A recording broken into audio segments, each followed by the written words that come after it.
Assalamualaikum warahmatullahi wabarakatuh. Bismillahirrahmanirrahim.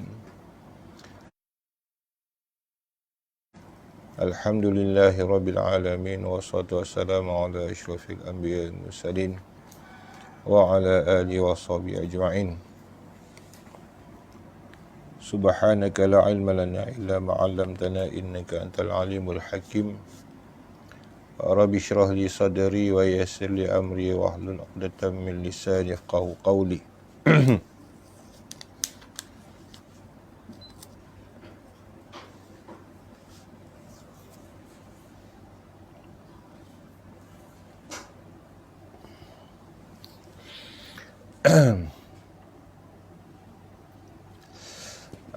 Sambungan pelajaran kitab fiqh itu Sibyan. Sebenarnya tajuk dia bukan sembahyang sunat.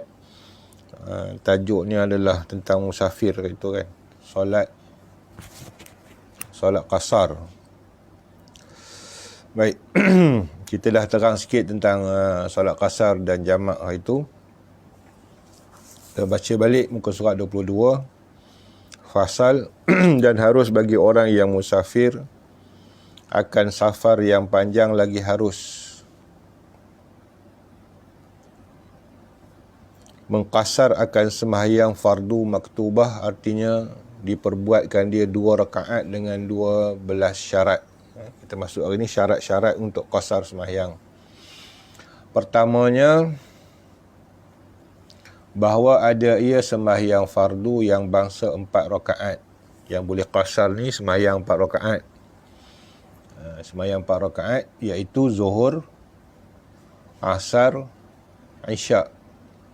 Zuhur, Asar dan Isyak.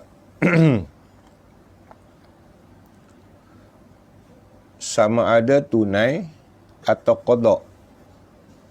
Sama ada tunai secara tunai lah. Sembahyang tunai, sembahyang dalam waktu. Ataupun dibuatkan qasar itu secara qada.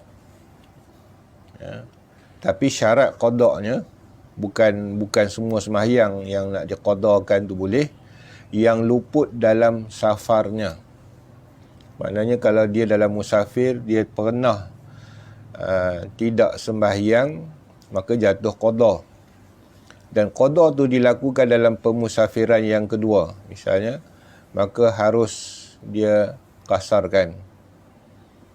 Ataupun dalam masa dia musafir yang sama, waktu zuhur misalnya, dia tak sempat sembahyang dan dia lupa niat jamak, sampailah masuk waktu asar, dia tak sembahyang langsung. Sampai masuk waktu maghrib, dia masih lagi dalam musafir, dia boleh qasar sembahyang zuhur dan asar tu secara qada. Dia bukan jamak lagi dah, dia qada. Okey.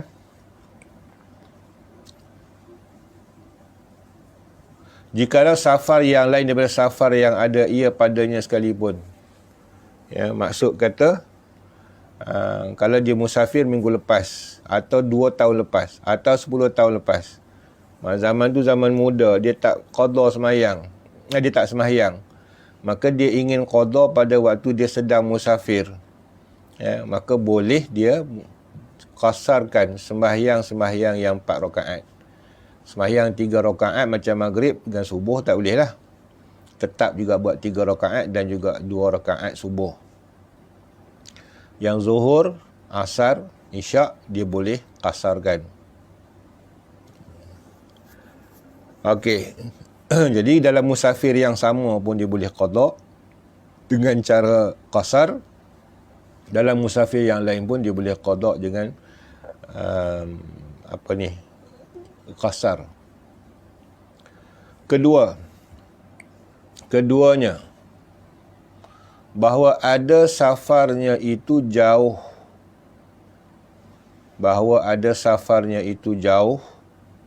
Sekurang-kurangnya perjalanan 2 marhalah.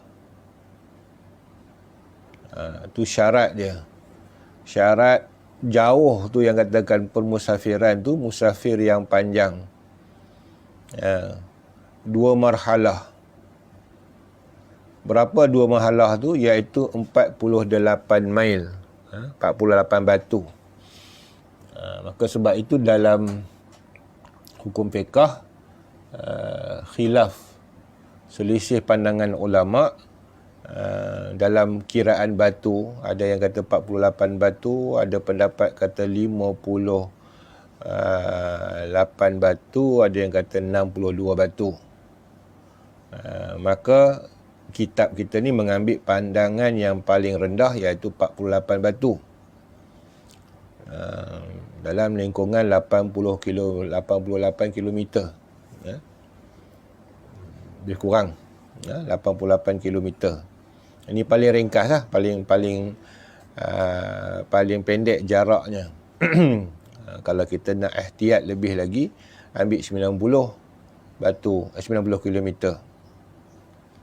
Tapi kalau 88 dah boleh dah. Okey. Jadi dalam masalah qasar, dia hanya untuk orang musafir. Macam kita sebutkan minggu lepas, hanya untuk orang musafir. Lain pada musafir tak boleh qasar. Sakit atau bagainya, dia tak boleh qasar. Dia hanya boleh jamak. Okey.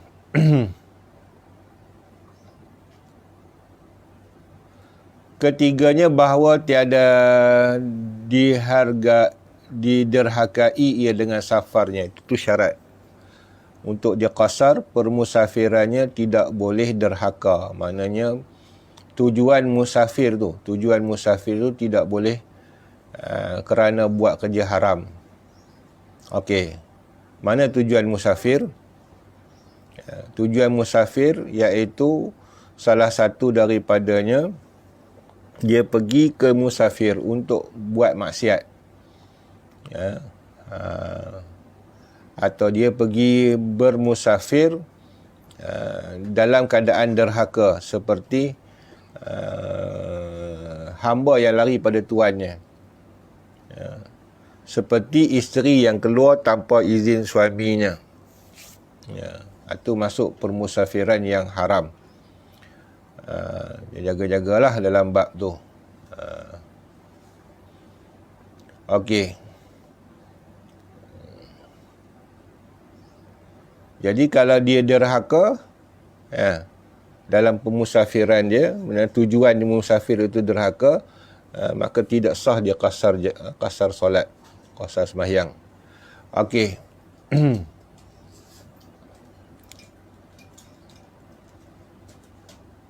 Yang keempatnya, syarat dia bahawa adalah safarnya itu memberi faedah yang sahih, yang bangsa agama atau dunia. Ini yang dikatakan permusafiran yang hambar. Macam contoh kita kata, dia bersiar-siar semata-mata tanpa ada tujuan yang sahih, maka tidak sah dia qasar. Hatta melawat negeri orang, tujuan hanya sekadar melawat, itu termasuk yang tidak sahih. Maka dia kena niatkan dengan dia pergi ke negeri orang, nak dapatkan pengajaran, pembelajaran, pengalaman untuk dia belajar hidup, itu boleh. Kalau semata-mata dia habis duit untuk dia bersiar-siar, itu tak masuk daripada musafir yang sahih tujuannya. Atau kita kata dia sekarang ni konvoi motor grouping, buat grup-grup apa semua, konvoi habis masa dengan dia duduk atas jalan raya, tujuan dia berseronok, itu termasuk yang tidak sahih. Kecuali dia buat satu program kebajikan, tujuan dia untuk kebajikan yang sahih, kemudian cara berjalan itu adalah dengan cara konvoi, itu boleh. Tahu jawatan kuasa masjid ke, jawatan kuasa kebajikan apa benda ke, nak buat hantaran bantuan-bantuan, tapi gunakan grup rider lah, naik motor apa semua, konvoi, itu boleh. Sebab dia punya permusafiran je sahih. Yang tak boleh ni yang ukur jalan ni lah, yang merayau musafir kelana. Ya, lepas satu tempat hanya untuk membuang masa, itu masuk daripada musafir yang tidak sahih. Jadi sebagai menjaga agama, kita kena prihatin lah. Bukan semua mudah untuk kita ambil peluang dalam agama ni tanpa kita meneliti apa tujuan hidup kita dalam dunia ni. Ya, bukan hanya sekadar untuk buang masa, buang duit. Kemudian kita cari peluang agama untuk kita qasar semayang dan sebagainya. Ini yang banyak berlaku. Okey. Kemudian syarat-syarat musafir tu pula, jatuh hukumnya musafir. Itu yang perlu dipaham dalam bab jamak sebagainya. Ya. Tetapkan dia tu jatuh orang musafir ke tidak. Ya, kalau tak jatuh jadi golongan orang musafir macam mana? Seperti musafir haim. Orang yang musafir yang haim. Haim ni orang yang tak tentu. Dia naik motor, diisi minyak penuh, tanya nak pergi mana, dia kata tak tahu lagi, mana ikut kaki lah kata dia. Itu dipanggil musafir haim yang tidak menentu. Bila tidak menentu, dia tak jatuh kategori musafir. Dia masuk daripada musafir yang tidak sahih.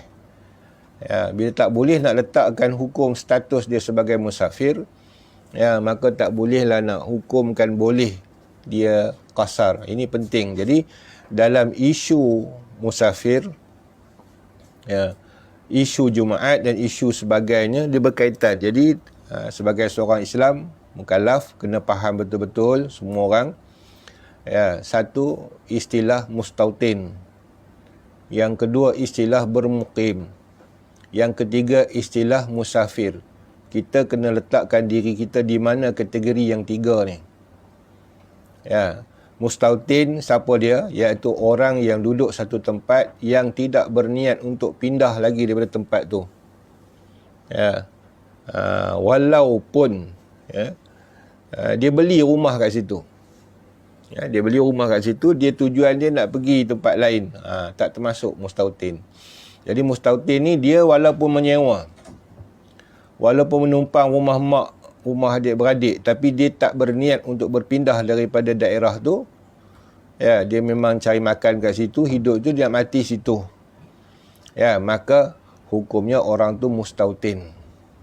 Walaupun tidak miliki harta. Ya.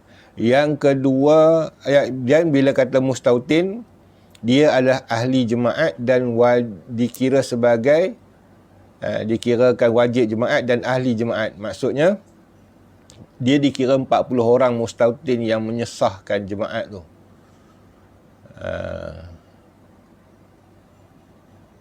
Baik. Kemudian mustautin ni wajib jemaat, tak boleh jamak, tak boleh qasar. Tak boleh qasar lah utamanya, jamak masih lagi ada qil wa qal.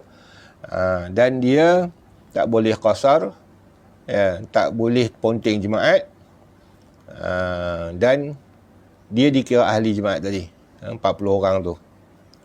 Okey, yang kedua tadi kita kata mustautin. Mustautin bukan dia. Allah SWT. Mustautin, kemudian orang yang bermukim, ya, bermukim. Pertama tadi mustautin, masuk yang kedua sekarang, iaitu bermukim. Istilah mukim ni penting. Ya. Siapa dia bermukim? Orang yang duduk setempat, yang tidak berniat menetap di situ dan berniat nak pindah. Maka orang yang bermukim ni kategori yang ramai. Iaitu orang yang bekerja di luar daerah, ya, dia bukan orang tempatan situ dan dia tidak berniat nak duduk situ, dia tunggu kalau pencen ataupun mana-mana arahan daripada jabatan untuk dia pindah. Maka itu orang tu bermukim. Ya, syarat orang bermukim ni, ya, sama ada dia niat bermukim tu. Aku bermukim di sini, maka jatuh hari tu dia bermukim. Tak boleh lagi dah dia qasar jamak. Ya. Ataupun dia memang niat duduk satu tempat tu lebih pada 3 hari 3 malam. Maknanya 4 hari 4 malam. Dia berniat duduk di satu tempat 4 hari malam, walaupun tak berniat mukim, maka jatuh mukim. Maka pelajar sekolah asrama dikatakan bermukim orang yang duduk pada tempat kerja dia, ya, namanya bermukim, walaupun dia berulang alik. Seminggu dia di rumah, tempat dia bermustautin, 1 hari, 2 hari untuk weekend. Isnin, Selasa, Rabu, Khamis, Jumaat dia pergi kerja di bandar. Kemudian 5 hari itu dia duduk sana tu, dia bermukim, dia wajib jemaat di situ. Dia orang ahli jemaat, dia bukan orang musafir. Hari Jumaat dia balik kampung balik. Maka dia wajib jemaat hari tu. Sabtu Ahad dia Sabtu dan Ahad dia di kampung. Isnin, Selasa, Rabu, Khamis dia di sana. Di tempat kerja dia bermukim. Budak asrama pun bermukim. Mana-mana tempat kita keluar daripada tempat mustautin kita, yang kita tidak berniat tetap di situ untuk hanya sekadar bekerja, walaupun 5 tahun, walaupun 10 tahun, walaupun 20 tahun, walaupun sampai pencen, maka dia tetap status dia bukan bermustautin tapi bermukim. Ini berpandu pada niat. Tapi andai kata seseorang tu dia duduk satu tempat tu, dia niat bermukim, bermustautin. Dia berniat bermustautin, tetapi malangnya sampai arahan dengan terdesak atau sebagainya, dia terpaksa pindah. Maka status di kampung tu tidak lagi mustautin. Dia akan bermustautin tempat yang baru pula. Betul, boleh berlaku begitu. Baik, orang yang bermukim ni, apa kewajipan dia? Dia wajib jemaat. Dia wajib jemaat, tapi tidak dikira ahli jemaat. Orang yang bermukim juga tidak boleh qasar sembahyang.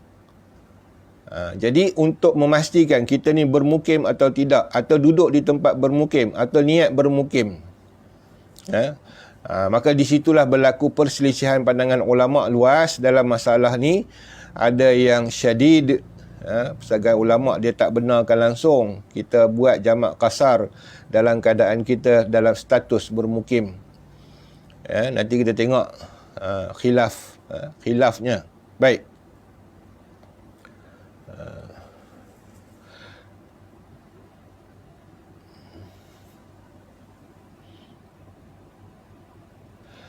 Okey, termasuk bangsa agama dan bangsa dunia ni, maknanya kalau agama kita pergi menuntut ilmu, itu bangsa agama. Kita pergi haji umrah, tu bangsa agama. Okey, bangsa dunia seperti ziarah, contohnya ziarah orang ataupun jual beli barang, kita berniaga, itu masuk daripada benda yang dunia yang harus,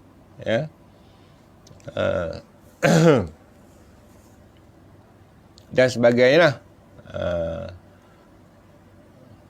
Tapi kalau nak pergi, niatnya untuk pergi bermain, bawa anak-anak pergi ICT semata-mata, itu tak boleh. Sebab dia bermain, dia haim. Dia bukan faedah sahih.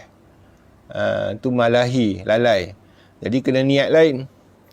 Orang yang nak pergi bawa anak-anak berjalan sebagainya, kena niat ziarah adik-beradik ke, niat ziarah untuk belajar atau sebagainya, sambil-sambil tu baru dia bawa pergi berjalan, itu boleh. Itu tengok pada kasat kita, niat kita tu. Jadi kalau kita tak teliti dalam masalah ni, banyak orang permudahkan dalam masalah jamak, dalam masalah qasar, sikit-sikit dia jamak, sikit-sikit dia jamak. Dan kan dia tengok, kalau kita perhati dalam kitab, memang banyak syarat dia. Okey. Yang kelimanya, syarat dia bahawa ada qasad, bahawa qasad ia dengan safarnya itu akan tempat yang tertentu. Qasad, dia dengan qasad safarnya tempat yang tertentu. Mana? Itu yang tak boleh orang konvoi tu. Sebab dia tidak berqasad tertentu dan tidak ada faedah yang tertentu. Jadi kalau dia ada banyak tempat, contohnya orang yang buat konvoi, misalnya dia nak hala ke Alostar, hala ke utara lah. Dia datang di mana? Johor. Dia kena niat untuk ke Alostar. Kemudian dia boleh singgah di mana-mana tempat, itu tak ada masalah. Okey, kalau yang dia tetapkan, contoh kita kata nak ke mana ni? Kami tak tahu lagi mana nak jalan. Step pertama kami nak pergi bandar yang terdekat. Maka musafir dia bandar terdekat lah. Jadi kalau bandar yang terdekat tu tidak cukup 2 marhalah, maka dia tak boleh jamak kasar. Macam berbeza lah kita kata kalau dia dah langkau negeri lah kita kata. Senang kita buat contoh negeri Johor, dia nak pergi ke Melaka dulu. Melaka yang pergi Negeri Sembilan, Negeri Sembilan pergi Kuala Lumpur nak pergi Perak. Ya, maka dia buat step-step. Mula kita buat perjalanan ke Melaka dulu. Okey, jarak dia daripada Johor ke Melaka cukup tak untuk dia musafir? Okey, cukup. Maka dia boleh jamak kasar situ. Sampai di Melaka, dia dah habis dah, putus dah dia punya musafir. Kemudian dia kata kita nak sambung ni, tak boleh takat ni, barang ada lagi, keperluan ada lagi. Ya, kita boleh salur lagi, kita nak berjalan pula ke Kuala Lumpur. Maka dia kena baharukan dia punya musafir. Sebab asal tadi dia niat untuk Melaka je. Maka dia kena baharu musafir. Kalau pemusafirannya ada jarak yang boleh dia jamak kasar, maka boleh. Kalau tidak, tidaklah. Itu kena tahu tu. Kategori tu, dia tidak boleh kita kata selama kita berjalan, namanya kita musafir. Itu tak boleh. Kita tak menentu tempat dia, tak boleh. Kena tentukan tempat, baru boleh jatuh hukum musafir. Sebab tentukan tempat, baru tahu berapa batu. Atau relevan dia. Kenapa fiqah suruh tentukan tempat? Sebab bila tentukan tempat, kita tahu berapa jarak kita nak pergi. Dah tahu jarak, lebih pada jarak yang kata marhalah tadi, maka baru dikatakan orang tu musafir. Ya, kalau tidak, tidaklah. Okey. Habis, Yang keenam tentang solat tu sendiri. Keenamnya bahawa tiada berimam, mana jadi makmum dengan orang yang dijahil akan safarnya. Itu jaga. Okey. Ni sebab tu yang berlaku di RNR tu. Orang semayang masing-masing. Ni isunya macam itulah. Kenapa dia semayang asing-asing? Sebab dia nak kasar. Dia nak kasar. Dia tak tahu imam tu jamak ke kasar. Okey. Dalam segi hukum yang tak boleh orang lain jadi imam, kita ikut orang biasa, iaitu solat tamam. Kita tidak boleh mengikut orang yang tamam. Yang ketujuh tu. Ketujuh, bahawa tiada berimam ia dengan orang yang sembahyang tamam. Ya, tak boleh. Tamam ni maksud apa? Tamam ni bukan sembahyang lawan pada jamak. Tak, dia lawan pada qasar. Qasar lawannya tamam. Ya, jamak dia tak ada lawan dia. Jamak dan masuk sembahyang tunai, dia masuk gitu. Tunai pada waktunya. Okey, jadi apa maksud dia? Kita ikut orang sembahyang tamam tak sah. Kita ikut orang sembahyang tamam tak sah. Okey, sembahyang tamam ni apa? Semua jenis tamam. Sembahyang subuh 2 rakaat, tahu nama tamam. Sembahyang maghrib 3 rakaat, namanya tamam. Sembahyang isyak 4 rakaat, tamam. Sembahyang asar 4 rakaat, tamam. Maksud kita kata tamam tadi ni, yang kita ikut walaupun 1 rakaat. Walaupun hujung. Contohlah kita musafir. Sampai satu masjid kita tengok Tok Imam sembahyang Zuhur, tapi dah duduk tahiyat awal. Kita kata kalau kita masuk baru 2 rakaat. Eloklah. Dia tambah 2 rakaat lagi. Kita pun Allahu Akbar takbir, kita masuk sembahyang dengan niat kasar. Ya, imam bagi salam, kita tak boleh bagi salam. Sebab kita tadi ikut imam yang tamam. Dia sembahyang zuhur biasa di situ. Maka wajib tambah 2 rakaat lagi. Walaupun kita niat kasar. Niat tu tak membatalkan, tetapi jadi tak sah. Dia kena teruskan, jadikan sempurna macam sembahyang zuhur juga. 4 rakaat. Walaupun duduk tahiyat akhir. Dia masuk-masuk imam tahiyat akhir. Dia musafir. Ya, adakah dia perlu tambah 2 rakaat lagi? Tak boleh. Dia masuk je mana-mana tempat sembahyang imam yang tamam, dia jadi makmum, dia wajib ikut seluruh. Maknanya dia kena buat 4 rakaat. Okey. Jadi termasuk juga dalam isu yang ke-6 tadi, orang yang sembahyang tadi ni, imam kita mesti tahu dia sembahyang qasar. Tu senang. Tu kata kena tahu status kemusafiran dia. Jadi sebab itu kalau kita semayang bersama-sama, kita tanya, kita cakap, saya nak kasar. Ya, jadi makmum boleh niat kasar, ya, dapat. Jadi kalau makmum tak tahu kata imam kasar, dia niat tamam. Bila dia niat tamam, dia kena tamam. Dia tak boleh pula kasarkan pada hujungnya. Dia tengok imam semayang 2 rakaat. Oh, imamnya kasar. Aku lupa nak niat kasar, tak apalah aku niat kasar lah. Tak sah. Niat kasar mesti dalam takbiratul ihram. Maka dia kena tambah 2 rakaat. Tak sah tu maksudnya tak sah dia bagi salam. Dia kena tambah 2 rakaat lagi. Walaupun imamnya kasar. Jadi sebab tu kena bagi tahu. Kita kasar. Misal lah. Jadi sebab tu kalau kita masuk RNR, kita nak sembahyang, kita tahu. Kita tak tahu kata orang ni musafir ke tak musafir. Sebab RNR pun kadang-kadang bukan orang musafir, orang tempatan masuk. Jadi kita nak semayang, dia ni kasar ke tidak? Kasar ke tidak? Ya, dia musafir ke tidak? Tak tahu, tak boleh ikut. Maka semayang tamam lah. Allahu Akbar, aku semayang zuhur 4 rakaat. Ya, tak boleh 2 rakaat lagi dah. Faham? Okey. Kecuali kita kata kita datang satu bas. Kita datang satu bas. Singgah kat situ. Nak semayang. Jadi kita tahulah semua satu bas ni tadi musafir. Kita tak tanyalah kawan kita tu, kamu niat jamak ke kasar ke tak? Kita buat Allahu Akbar, aku semayang zuhur kasar. Ya. Maka kita tengok-tengok memang dia kasar, sah. Walaupun kita tak tahu dia niat kasar ke tidak. Sebab apa? Sebab zon kepada dia kasar. Sebab dia musafir dengan kita. Jadi yang timbul kita ni jarang nak semayang jamak. Semayang berjemaah di RNR sebab apa? Sebab ramai nak semayang qasar. Dia tak nak semayang qasar. Dia nak semayang qasar, dia tak mau tengok tu imam. Aku orang musafir tak boleh ikut orang yang semayang tamam, kata dia. Dia kira lah 2 rakaat tu. Tapi kalau kita nak dapat pahala jemaah, afdal lah ikut jemaah, tak payahlah qasar. Jamak boleh. Jamak boleh tapi tak boleh qasar.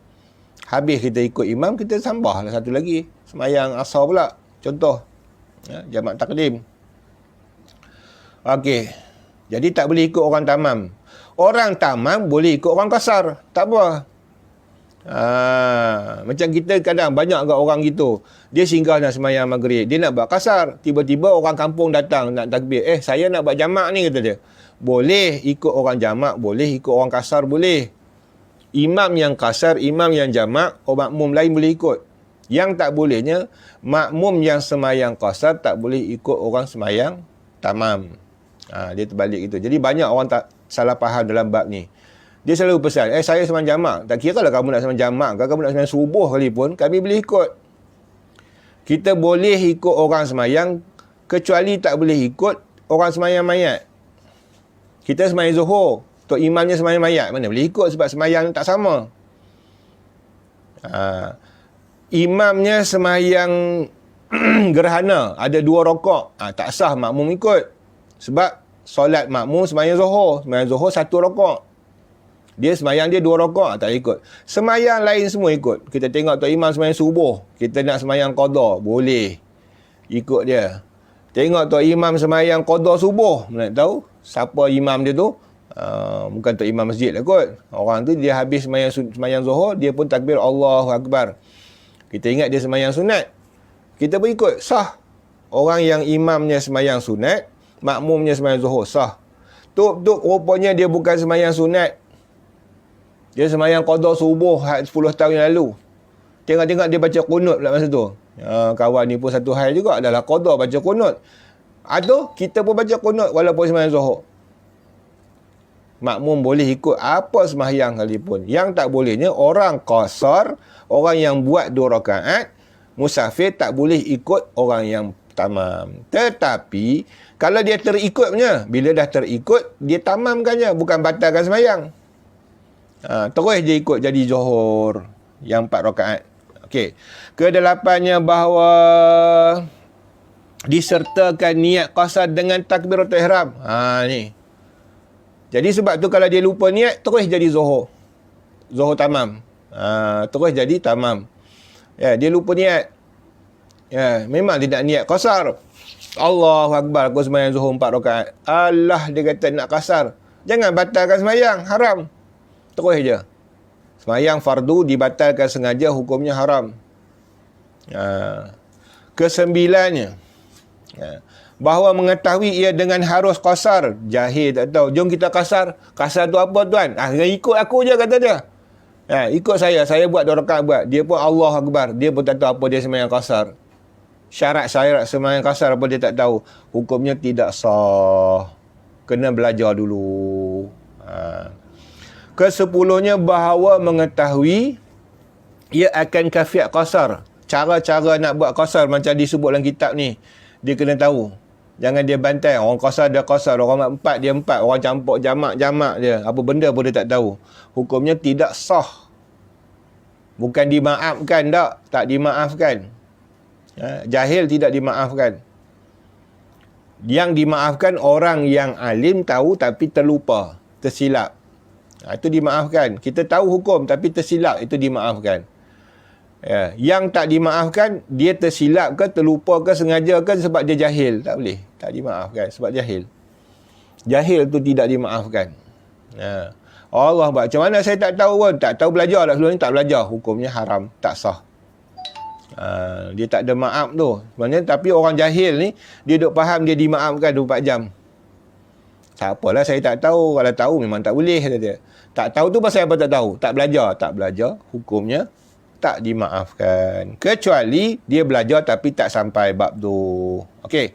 Ke-11nya, hendak melalui ia dengan segala tempat yang didiami orang yang pada tempat yang dimulanya safar.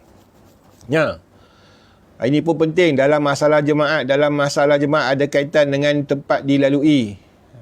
Okey. Apa maksud dilalui? Dia kalau dia bermukim satu tempat atau bermustautin satu tempat, dia nak musafir. Dia kena musafir dulu baru buat jamak kasar. Ada ustaz, dia ajar jamak di rumah dulu boleh. Sekarang baru musafir. Ustaz-ustaz sekarang ni berani. Dia kutip dia fatwa mana yang ada dalam internet, dalam Google, dalam kitab-kitab. Tak kecuali dalam kitab-kitab. Sama ada pendapat itu pendapat rojeh ke, pendapat marjuh ke, pendapat mazhab lain ke, pendapat yang tak mutamad ke, dia harum habis semua. Harum habis semua. Dia pun fatwa. Yang mudah je makcik jamak je di rumah. Satgi baru kalau musafir. Boleh kat masjid kampung pun boleh, kata dia. Itu bukan dalam mazhab. Mazhab Syafi'i, syarat untuk orang bermusafir, jarak dia 88 kilo tadi kita sebut. Okey. Adakah dia kena keluar 88 kilo baru buat jamak? Itu pun ada orang silap juga. Tak. Dia hanya perlu keluar daripada qaryah dia. Sekarang ni sebenarnya nak kira qaryah, kira qaryah jemaat. Tu senanglah, kalau ikut kitab banyak sangat pendetilan ya. Orang awam payah, kalau ustaz-ustaz lain lah dia senang faham. Kita pegang mana qaryah, aku punya boulder tentang qaryah jemaat. Kawasan yang qaryah jemaat ni kita kena tahu. Kita ni sepatutnya kena tahu, ambil tahu. Aku ni ahli jemaat masjid mana? Masjid ni. Maka kita keluar daripada boulder dia, hukumnya dah keluar musafir. Tu senang perkiraan yang paling mudah. Jangan complicated sangat akhir zaman ni. Jadi itu hukum dia. Jadi kalau kita katakan tempat tu ada kampung ulu sana, dia ada kampung tu je, maka keluar daripada kawasan perkebunan kebun dia tu, maka itulah tempat awal dia musafir. Macam orang duduk dalam kawasan-kawasan utara, belah parit, belah Kedah tu Pida. Dia keluar daripada Pida dia tu, keluar daripada parit-parit tu, macam belah Bagan Serai, belah parit Bunta tu, kan, parit 1, parit 2, keluar daripada kawasan parit tu. Kemudian jemaatnya di mana? Kita katakan kalau dikira satu parit tu satu jemaat, dikira situ. Kalau kira 3 parit 21, 22, 23, satu jemaat, maka keluar daripada parit 23, parit 21 tu barulah dikirakan musafir. Nak buat contoh, ataupun bandar. Dalam bandar tu tengok berapa kerajaan pecahkan qaryah. Kita kena ikut kerajaan sekarang ni. Ya, macam kita kata Taiping sendiri pun ada berapa qaryah dalam bandar Taiping. Isu di Teluk Intan ada 3-4 jemaat dalam satu bandar. Maka setiap tempat qaryah jemaat itulah dia punya border dia. Dikira situ. Okey, jadi kita keluarlah daripada kawasan macam orang Kemunting misalnya, orang Kampung Pasir keluar pada Kampung Pasir, pergi ke Munting atau pergi hala kepada Cangkat Larah orang panggil tu, dah boleh dah dia bermusafir jamak kasar. Okey.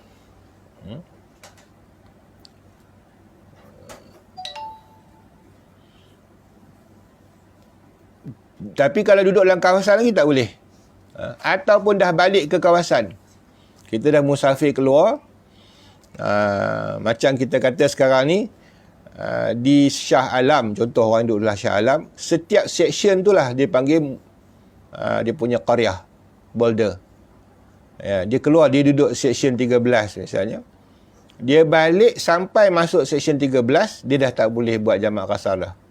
Dia kena sebelum masuk section 13. Tu senang ukuran, mudah lah sekarang. Tapi kalau ada orang nak complicated lagi bab tu, saya tak tahulah. Ya, ke-12-nya bahawa sampai ia kepada tempat yang dibilang orang akan dia musafir, iaitu jika negeri yang ada kota di luar kota umpamanya. Ini yang kata susah sikit ni. Dia kira kota. Kalau negeri tu dia ada pintu gerbang tu lah.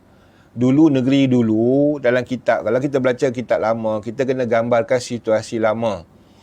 Jadi yang sekarang ni berlaku khilaf dalam masalah ni, bila orang baca kitab kuning, dia gambarkan waktu sekarang. Waktu sekarang dah tak sama dah zaman dulu. Zaman dulu, untuk memisahkan sebuah qaryah, dia ada pintu gerbang. Dia ada border dia. Border dia itu lah pintu gerbang.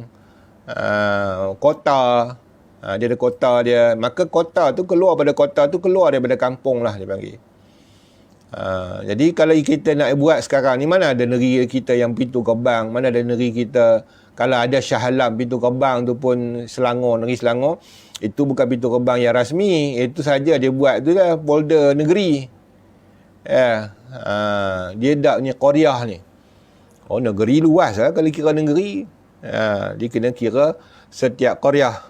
Nama pun qaryah. Tempat penduduk satu tempat. Kemudian dah tak ada dah situ, habis semua satu penduduk, dikira satu kelompok masyarakat situ. Kemudian barulah satu masyarakat lain. Sebab itu fatwa dia berubah-ubah lah. Mengikut kadang-kadang taman tu dikira satu kelompok tempat hidup, dikira satu qaryah. Sekarang ni dah boleh dah, taman tu kalau ikut ni dah boleh dah dikira satu qaryah kalau dia nak apply. Sebab apa? Sebab dia duduk kelompok yang samanya. Makan, minum situ, apa semua, tidur situ. Duduk kawasan tu. Flat ni pula berpagar pula, ada security. Dia pula duduk satu kelompok lain. Dia dah boleh jadi, kalau kita kata pembaharuan fatwa, dah boleh buat banyak fatwa lah. Dengan syaratnya bermukim dia cukup orang apa semua situ. Tapi dalam prosedur agama dia agak susah. Kalau setiap taman, setiap kampung minta buat jemaat, jadi susah. Maka dia tak benarkan lah. Dia cari kelompok beberapa surau, beberapa masjid untuk jadikan tempat jemaat, kira satu qaryah. Dia kalau ikutnya qaryah pentadbiran. Jadi kalau ikut pentadbiran luas. Sebab tu dia dulu pakai mukim. Dalam Perak dia pakai mukim. Dia ada daerah, lepas daerah dia ada mukim. Mukim tu luas sangat. Mukim terlampau luas. Bila terlampau luas, maka ahli jemaat dia ramai, tak muat. Kampung dia jadi besar, maka dikecilkan lagi, dikira di bawah pada mukim dikira kampung. Maka kampung tu lah, kampung pula dia tak bagi setiap kampung.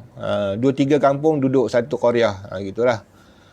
Siapa yang duduk dalam bahagian tu dia faham lah macam mana pembahagian dia tu. Jadi apa-apa pun akhir zaman ni, untuk pembahagian jemaat, pembahagian qaryah ini, kita kena rujuk jabatan lah. Sebab dia adalah jabatan agama yang susun. Dia tak boleh mandai-mandai sendiri, nak buat jemaah sendiri pun tak boleh. Demikianlah dikiaskan dia. Maka jika nafi satu syarat daripada segala syarat tersebut itu, maka tiada sah kasarnya. Habis bab kasar. Okey, kita sambung bab tu. Syahdan harus pula bagi orang yang musafir akan safar yang tersebut itu menjamak. Jadi oleh kerana ada satu lagi jenis sembahyang nama ni jamak. Jamak ni tidak hanya kepada musafir, tetapi dalam mazhab Syafi'i kuatnya dalam bab musafir. Kuatnya dalam musafir. Yang lain dia kurang sikit. Maknanya hujah dia tak berapa kuat, nasnya tak berapa kuat. Maka tak disyorkan pada masalah lain daripada musafir. Walaupun ada. Yakni kata dia menjamak artinya menghimpunkan antara dua sembahyang zuhur dan asar dan antara dua sembahyang maghrib dan isyak akan sebagai jamak takdim pada yang pertama daripada keduanya atau jamak takhir pada waktu kedua pada yang daripada keduanya. Okey. Nampak bahasa dia susah kan. Kita nak ulang makan masa ni. Okey, kita terang terus. Yang kata jamak ni senang. Memasukkan waktu sembahyang yang lain ke dalam waktu ni. Misalnya sekarang waktu zuhur. Memasukkan asar dalam zuhur. Itu nama jamak. Ataupun kita tinggalkan waktu zuhur. Kita masukkan waktu zuhur dalam waktu asar sekarang. Tumpang. Kita menumpang lah. Menumpang tempat orang. Waktunya waktu zuhur. Sembahyangnya sembahyang zuhur. Tapi kita tak buat dalam waktu zuhur, kita menumpang dalam waktu asar. Itu namanya jamak takhir. Yang kita bawa daripada waktu pertama, kita ambil daripada waktu asar masuk dalam zuhur, itu nama waktu jamak takdim. Okey. Bermula sembahyang Jumaat itu seperti zuhur pada jamak takdim juga. Faham? Faham tak? Boleh ke orang sembahyang Jumaat jamak? Banyak orang tanya. Orang ni dia musafir. Bila dia musafir, kena hari Jumaat, dia wajib Jumaat. Dalam kadar syarat-syarat dia, iaitu apabila dia musafir hari Jumaat itu adalah selepas waktu fajar. Maknanya dah masuk subuh, dia baru keluar. Mana ada orang Melayu musafir sebelum subuh? Jarang sangat-sangat. Ya. Dia selalu musafirnya lepas subuh. Bila dah musafir, lepas kena roti canai, lepas kena teh tarik, baru musafir. Hari tu hari Jumaat, dia wajib Jumaat. Banyak dia orang yang tak sembahyang Jumaat, hari Jumaat dia musafir. Itu salah. Ya. Kalau dia musafir sebelum subuh, pukul 4 pagi dia mula musafir, maka kena hari Jumaat, dia bolehlah tak sembahyang Jumaat. Sebab-sebab dia tu, sebab apa jadi gitu? Sebabnya orang yang dia musafir dulu, baru dia jumpa Jumaat. Maka masa dia musafir, dia tak wajib Jumaat lagi. Tak masuk hari Jumaat lagi. Maka dia musafir. Kemudian bila dah masuk Jumaat, dia dalam musafir. Maka harus tinggal Jumaat. Orang yang hari Jumaat pagi subuh dia ada di kampung, ada di rumah, ada di tempat mukimnya, dia ahli Jumaat. Dia wajib Jumaat hari tu. Kemudian dia keluar musafir. Taklah dibenarkan tinggal Jumaat. Dia musafir kemudian daripada jadi ahli Jumaat. Itu dia. Bermula jamak sembahyang orang musafir tadi ni, dia pergi musafir, dia sembahyang Jumaat, maka boleh tak jamak dengan asar? Boleh. Ada pula yang fatwa tak boleh, yang boleh jamak zuhur dengan asar dia. Dia jamak ni apa benda? Jamak ni waktu. Waktu tu waktu apa? Waktu Jumaat ke waktu zuhur? Waktu tu dipanggil waktu zuhur. Sembahyang Jumaat, betul. Sembahyang Jumaat. Nama sembahyang tu Jumaat. Tapi waktunya waktu zuhur. Maka dia ambil waktu asar masuk dalam zuhur. Okey. Faham? Boleh. Bermula jamak takdim itu 6 syarat pula. Pertama, wajib tertib antara dua sembahyang dengan bahawa dimulai dengan sembahyang yang punya waktu, iaitu zuhur dan ataupun maghrib. Jamak takdim, jamak ni ada dua, satu jamak takdim, jamak takhir. Okey, jamak takdim dulu. Syarat jamak takdim, pertamanya tertib. Kena sembahyang zuhur dulu, baru sembahyang asar. Kena sembahyang maghrib dulu, baru sembahyang isyak. 4 je yang boleh jamak. Jangan sembahyang jamak dengan subuh pula. Dia sembahyang isyak dengan subuh jamak. Tu tak boleh, tak betul. Zuhur dengan asar, maghrib dengan isyak. Jadi dia sembahyang zuhur dulu, tertib. Dia tak boleh sembahyang asar dulu. Okey, itu jamak takdim. Berbeza jamak takhir, dia boleh ubah. Okey, keduanya diniat jamak dalam sembahyang yang pertama, bukan dalam takbiratul ihram. Buat catatan situ. Dalam sembahyang, bukan dalam takbiratul ihram. Tapi kalau dia buat dalam takbiratul ihram, sah. Pasal takbiratul ihram dah masuk sembahyang. Dari takbir Allahu Akbar, aku sembahyang zuhur, ya, jamak dengan asar, boleh. Atau dia sebut je, aku sembahyang zuhur, dia tak niat lagi nak jamak. Terus, sebelum bagi salam baru teringat, aku nak jamak lah dengan asar. Aku nak jamak. Boleh dah dia niat begitu. Dah dikira niat lah tu. Okey. Iaitu zuhur atau maghrib jikalau serta dengan salam pertama sekalipun. Baru nak bagi salam. Salam pertama tu apa dia? Semayang yang pertama. Dia semayang zuhur dulu. Sampai tahiyat akhir at-tahiyatul mubarakatuh. 4 rakaat lah zuhur. Ataupun dia buat kasar 2 rakaat. Aku tak niat jamak lagi kata dia. Hari ni kot sibuk kot, nak jamak lah kata dia dengan asar.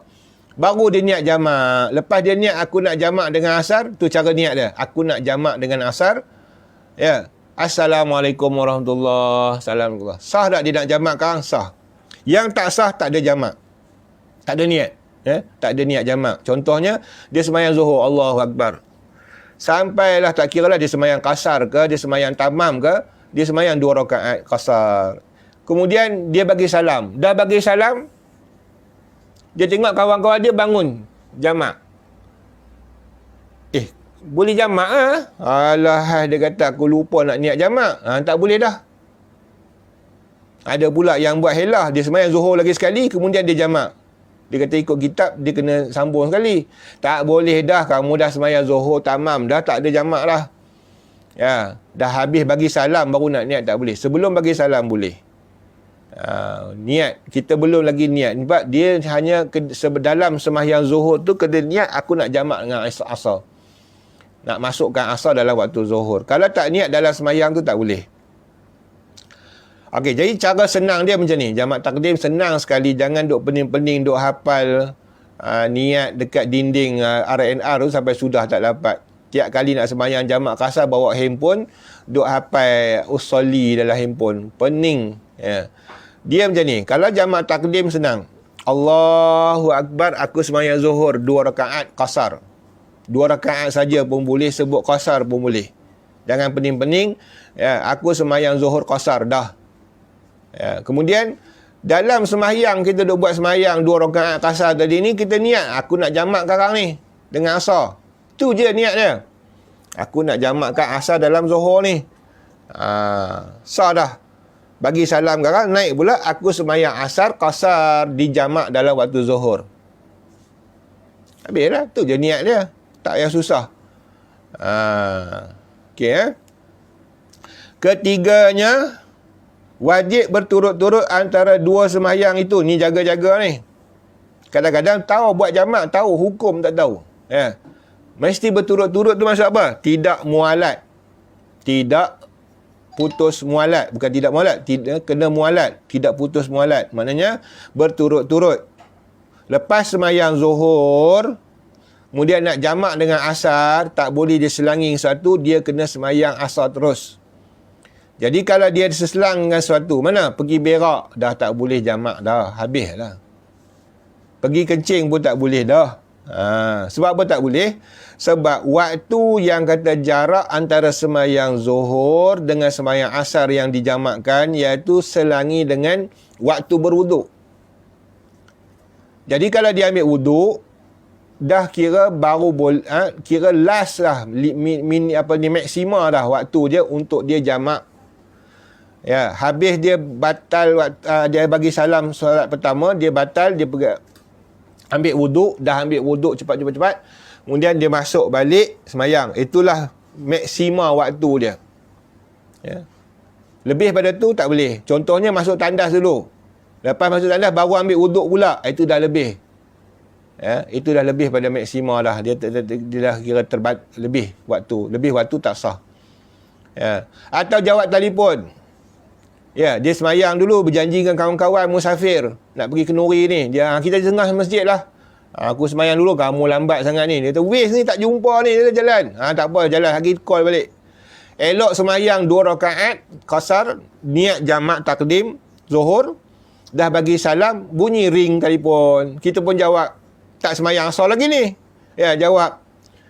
Ni jalan tu nampak tu, ada bangunan tu, warna oren tu, kata. Depan sikit lagi tu ada ni, seminit setengah. Ataupun kita kata punya bercakap panjangnya tadi ni, ya, melepasi waktu yang sepatutnya dia sengkang antara dua semayang tu. Maknanya lebih pada waktu berwuduk. Batal dah, tak boleh jamak lah. Ni banyak ni macam ni. Handphone punya pasal. Yang pergi berak, masuk balik jamak mana? Dengan bahawa tiada menyelangi antara kedua itu masa yang lulus 2 rakaat semayang. Garis itu. Jangan lebih pada 2 rakaat semayang. Yang ringan keduanya. Maknanya singkat sangat waktu wuduk. Tak sampai 5 minit. 2 minit lah kita kata. 2 minit, 2 minit setengah. Jangan lebih pada 2 minit setengah. Sebab ni yang ringkas.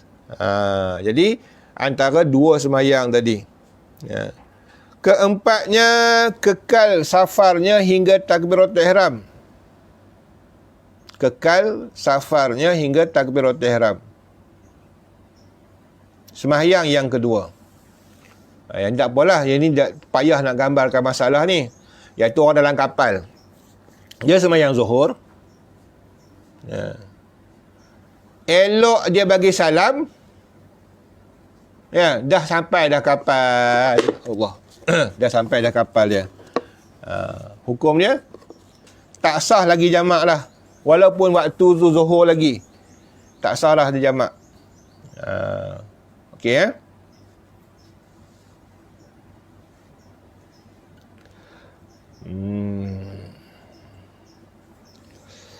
Dan tiada disyarat wujud safar tu, wujud safar pada takbir ihram sembahyang yang pertama. Kekal safarnya hingga takbiratul ihram sembahyang yang kedua, dan tiada disyaratkan wujud safarnya tu pada takbiratul ihram sembahyang yang pertama. Maksudnya apa? Jamak. Okey. Masa dia sembahyang zuhur dalam kapal tak bergerak lagi. Ni contohlah. Allahu Akbar, dia sembahyang zuhur 4 rakaat.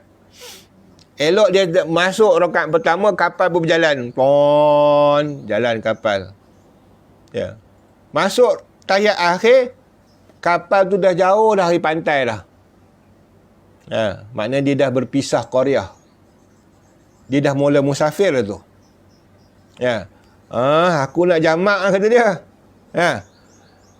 Dia pun tak apa, niat jamak. Bolehlah niat jamak dah. Sebab dia masih dalam semayang. Bagi salam. Elok bagi salam. Tambah satu lagi semayang. Tu maksud dia. Ni bukan semua masalah ada ni. Yang disebut yang ini satu tu masalah macam tu je. Kelimanya, berkekalan waktu semayang yang pertama dengan yakin hingga memberi salam semayang yang kedua. Maksud apa tu? Dia semayang jamak takdim contohnya.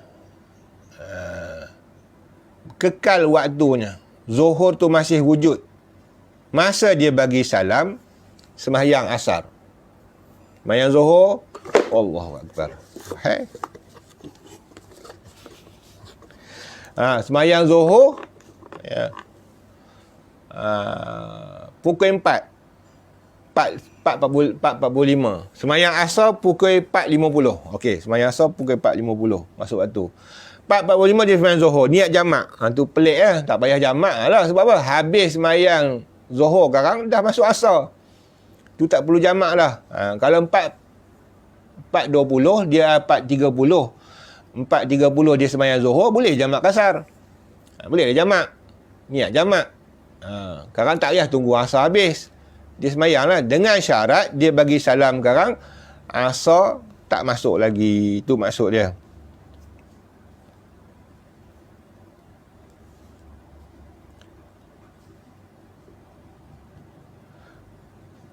Keenamnya, zon akan sah semahyang yang pertama supaya keluar perempuan yang mutahayyarah, maka tiada harus baginya jamak takdim.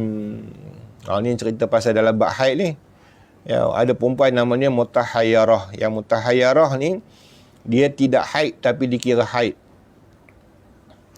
Dikira haid. Sebab haid dia, kalau bahasa orang utara terpelengong. Haid dia tu mutahayyarah, jadi hairan. Ada kata mutahayyarah, mutahayyirah. Dia kena belajar satu bab tentang mutahayyirah.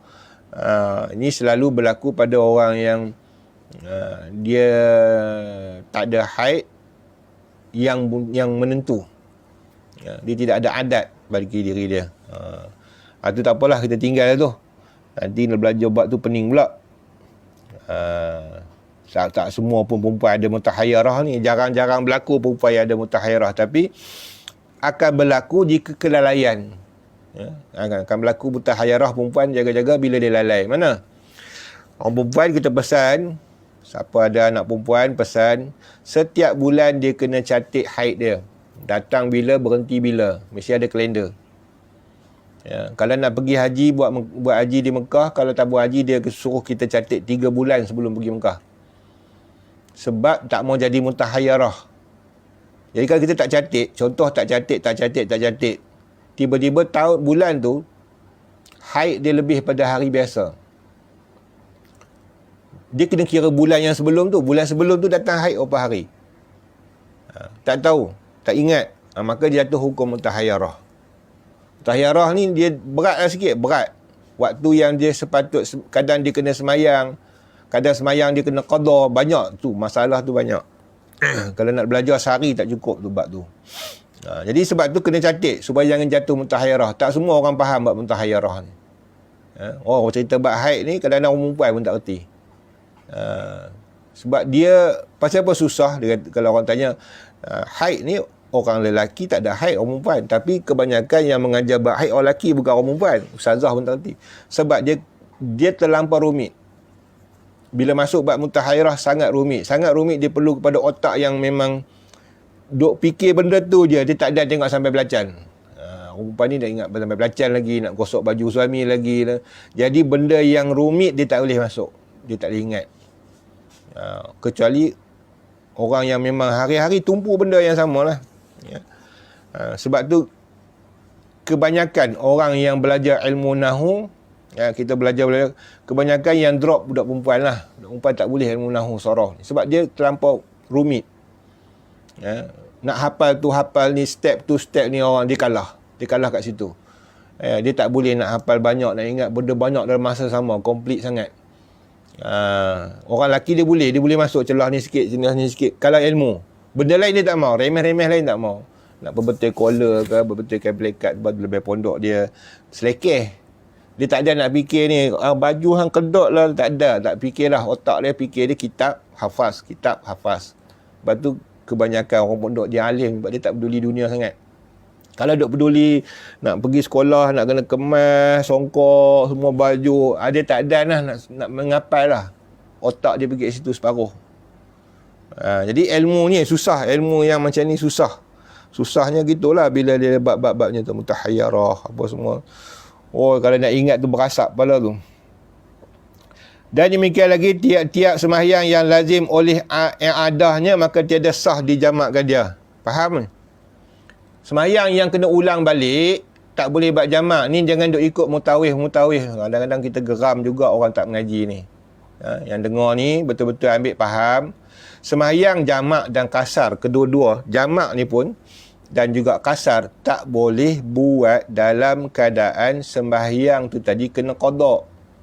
Okey, contoh, naik kapal terbang, nak pergi umrah. Islamik sangatlah kita ni kadang-kadang, tapi jahil. Jadi mutawif kata, tuan-tuan, kita dah masuk zuhur, tuan-tuan niat jamak lah. Jamak serta kasar. Ambil wuduk kat mana?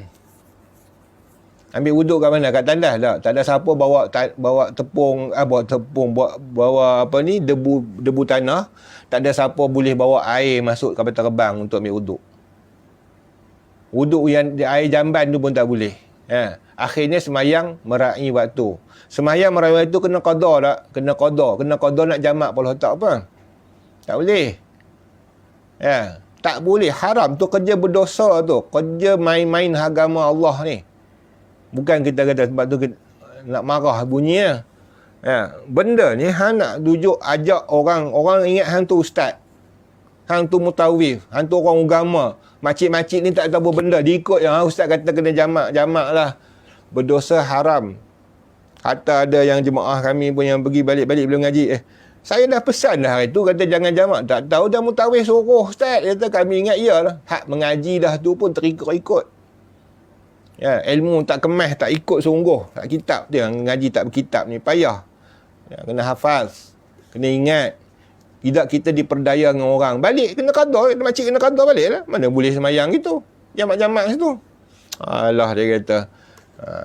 Kena faham tu Sembahyang kapal terbang tu. Ada pula buat imam. Ada pula Arab mana kan buat tunjuk viral. Sembahyang atas kapal terbang sambil duduk ada imam. Tak sah jadi imam makmum dalam kapal terbang kalau dalam keadaan tidak beruduk. Itu yang nampak viral sangat tu. Ini. Siap bacaannya surah panjang-panjang. Merdu ke main. Itu main-main agama namanya. Dia tak suruh jamak masa tu, tak suruh, tak boleh jemaah, tak boleh semayang tu meraih waktu je. Kalau ikut mazhab kita lah. Kalau nak ikut mazhab mamak tak tahulah kot, boleh. Kalau dia ada wuduk, ada wuduk semua lengkap boleh lagi. Boleh semayang pula sempurna berdiri, ini duduk atas kerusi. Mana boleh orang duduk atas kerusi sujud dak apa dak jadi imam.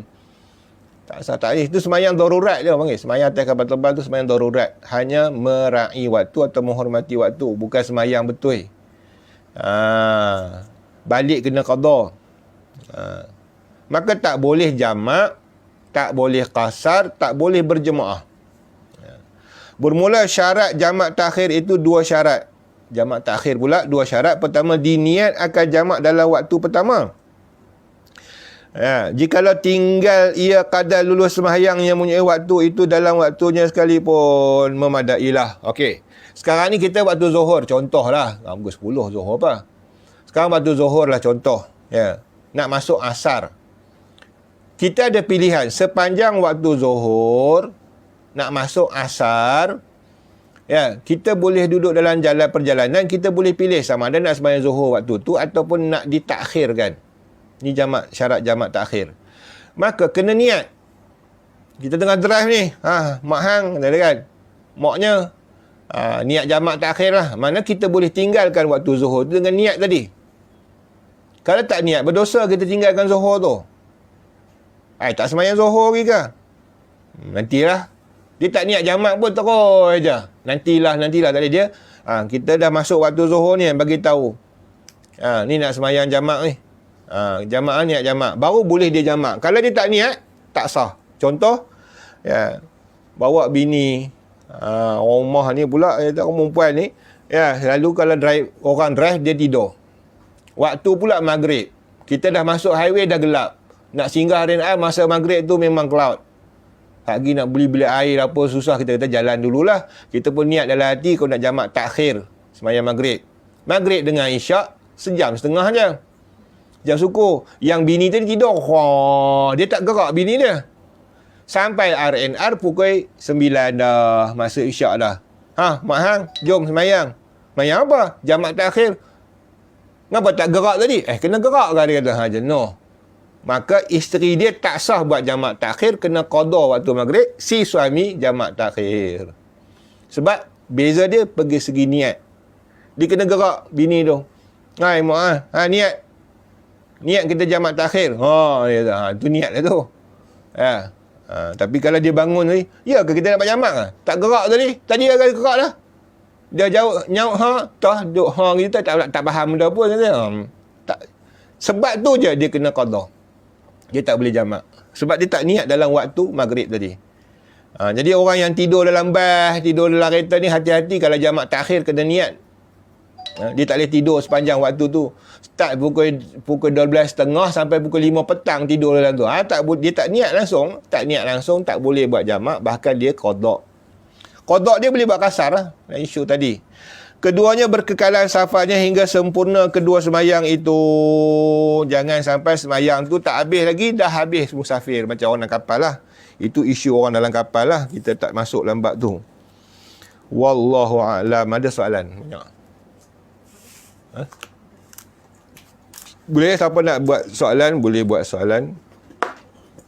Yang ni kena. Kalau kata kita jamak kan, macam kita berhenti kat masjid, tapi kita ikut imam masjid tu kan. Maksud dia, kita 4 waktu tu, kita ikut, lepas tu kita jamak 4 waktu juga untuk asar. 4 tu ke 4 rakaat? 4 rakaat. Tak, boleh. Boleh orang buat ikut imam 4 rakaat. Dia pergi jamak asar lagi buat 2 rakaat.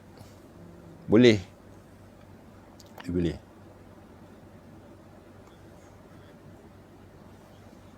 Soalan Dr. Adin.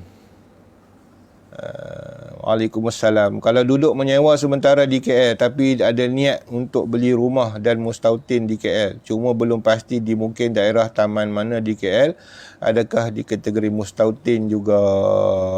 KL tu luas. Maka dia kena duduk pada tempat tu lah. Kita kata diri menyewa di situ. Di situlah tempat mustautin dia. Dia kena niat. Kalau dia tak ada niat, dia kata tak tahu dia mana-mana daerah dalam Kuala Lumpur, mana nanti dia nak pindah, dia tak jadi mustautin. Dia jadi orang yang duduk tak tetap lah. Jadi dalam isu ni macam seolah-olah dia tak tetap. Tak mustautin lagi. Dia tak boleh. Dia mesti ada satu kampung, satu daerah, satu section yang mana dia nak menetap di situ.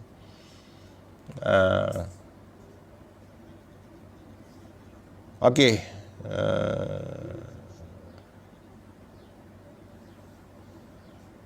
Ya, soalan apa ni? Hukum bersin sebut Alhamdulillah dan Yarhamkallah ketika solat. Minta pencerahan. Okey, bila sebut bersin, disebut Alhamdulillah, hukumnya tak disunatkan. Bahkan makruh. Ya. Tapi kalau dia sebut juga tak batal sebab dia masuk daripada benda yang memuji Allah. Alhamdulillah tu zikir. Ya, maka tak batal. Apatah lagi terlepas cakap, tak batal lah.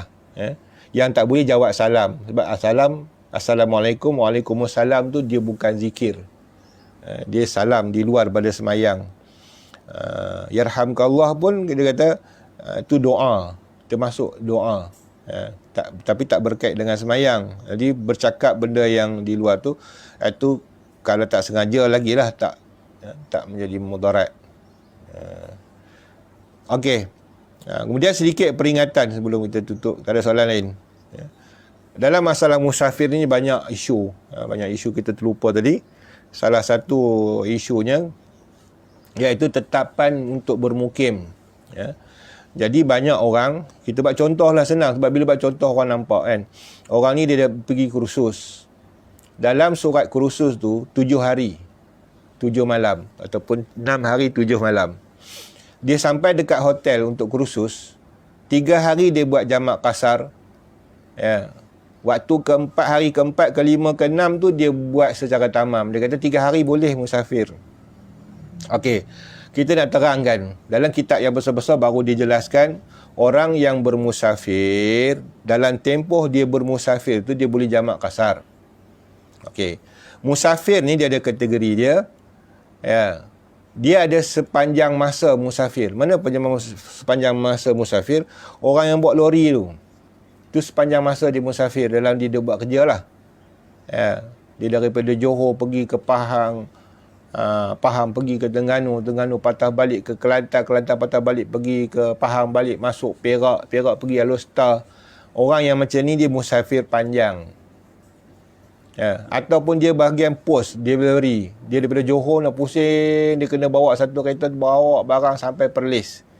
Ya. Perlis pula dia kena turun pergi Pahang pula. Ya. Ini orang ni sepanjang masa dia musafir. Okey. Orang yang duduk dalam kapal, selagi tak sampai tempat dia, dia sepanjang masa musafir. Dia dalam perjalanan. Okey. Jadi, dalam perjalanan kita, kadang-kadang kita singgah. Contoh, kita nak ke Perlis daripada Johor, tapi nak singgah Kuala Lumpur. Okey, singgah tu musafir ke bermukim? Kita kena letak hukum kita. Ya. Jadi kita singgah 3 hari 3 malam. Tu yang fiqh cakap. Kita singgah 3 hari 3 malam satu tempat kerana hajat. Nak berehat pun kira agak lah. Dia letih dah tua, tak larat memandu dah. Dia berhenti situ. Ya, berapa hari? 3 hari 3 malam dia niat. Tak termasuk hari masuk dan keluar. Maka jatuh hukum dia masih musafir. Tapi kalau dia niat lebih 3 hari 3 malam, masuk 4 hari, automatik jadi bermukim. Tak boleh jamak kasar. Jadi kalau dah duduk di hotel, berapa niat hari dia? 7 hari niat. Dah 7 hari kita niat daripada awal kita duduk. Kita dah berubah status kepada bermukim, bukan musafir lagi. Itu bermukim. Okey. Atau contoh, ya, seorang ni, ya, dia bermusafir. Sampai satu tempat, orang Alor, ya, turun ke Kuala Lumpur. Sampai Pulau Pinang. Tak jauh mana pun, sampai Pulau Pinang je. Kereta dia rosak. Ya. Kereta dia rosak. Kemudian, dia tanya token tu. Dah pergi pomen apa semua. Pomen tu kata, tunggu spare part dan cik. Spare part tak sampai lagi. Berapa hari boleh sampai spare part? Dia kata, ini punya kes ni COVID ni, dia 7 hari baru sampai. Dia pun sanggup nak tunggu 7 hari. Maka dia tunggu tu dah jadi bermukim. Sebab dah 7 hari. Dia tahu 7 hari. Berbeza satu kes. Ya, dia datang, ya, bila boleh siap ni? Ni lambat lagi siap. Esok lah, dia kata esok. Esok dia pergi, Cina tu kata, ada problem lain lah. Dia kata, ni bukannya rosak ini je. Ni kena tambah satu barang lagi. Ya. Rupanya lepas hari dia pergi, sampai 16 hari. Itu yang kata 16 hari, 18 hari, 18 malam tu. Yang kata boleh jamak kasar 18 hari, 18 malam. Kes yang kedua tadi. Isu yang kedua. Iaitu dia tambah sehari demi sehari. Dia tunggu situ. Bukan dia memang tetap 18 hari. Ada ustaz dia fatwa gitu. Dia kata 3 hari boleh. Ada pendapat kata 18 hari. Ini tak tepat. Memang tak betul. Dia syarat situ. Syarat dia kalau kata 3 hari masih musafir. Kalau duduk setempat itu 4 hari dah jatuh bermukim. Duduk di hotel untuk kursus dah tak boleh dah kalau kata kursus 7 hari. Kalau kursus tu dia buah 3 hari 3 malam boleh lagi. Sebab dia kira macam tu. Tu pun ada pendapat ulama' tak bagi. Dia kata hang berhenti situ dah. Kita tak nafikan ada khilaf. Ada ulama' kata dah sampai tempat kursus dah tak boleh sebab itu destinasi. Berhentilah destinasi. Jadi siapa yang nak ihtiyat, dia nak jaga dalam masalah khilafiah, ya, dia tak payah jamak kasar masa duduk kat hotel tu dah. Tapi siapa yang nak ambil kemudahan, terpulanglah ada kaul-kaulnya. Okey, tapi kalau yang kata duduk 7 hari, dia niat 3 hari untuk musafir, 4 hari dah, itu tak betul. Itu tak masuk kaedah fiqh langsung. Begitu juga kalau kita pergi ke Mekah, singgah Madinah. Singgah Madinah berapa hari? Tanya package. Package kata 4 hari 4 malam. Dah, tak boleh jamak kasar dah. Sebab dia sebut 4 hari 4 malam. Tapi ke package kata 2 hari 2 malam je dapat. Kita boleh jamak kasar. Ya. Tapi kalau dah sampai Madinah, kita tak teringin jamak kasar. Sebab apa? Kita nak berebut semayang Masjid Nabawi. Tapi ada je orang yang pergi Madinah, dia jamak kasar. Ya. Sedangkan waktu tu kita tak perlu pun.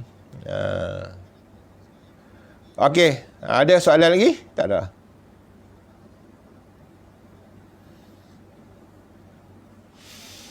Wallahu alam bissawab. Kalau ada masalah lagi, insya-Allah kita jawab dalam kuliah akan datang lah. Nanti buat komen soalan. A'udzubillahi minasyaitonirrajim. Bismillahirrahmanirrahim. Alhamdulillahirabbil alamin wassalatu wassalamu ala asyrafil anbiya'i wal mursalin wa ala alihi washabihi ajma'in. Allahumma iftah alaina wa ta'rifin. Allahumma iftah alaina wa ta'rifin. Allahumma iftah alaina wa ta'rifin. Allah nawwir qulubana bi hidayatika kama wa ta'ala syafika wa bi rahmatika rahimil alhamdulillah.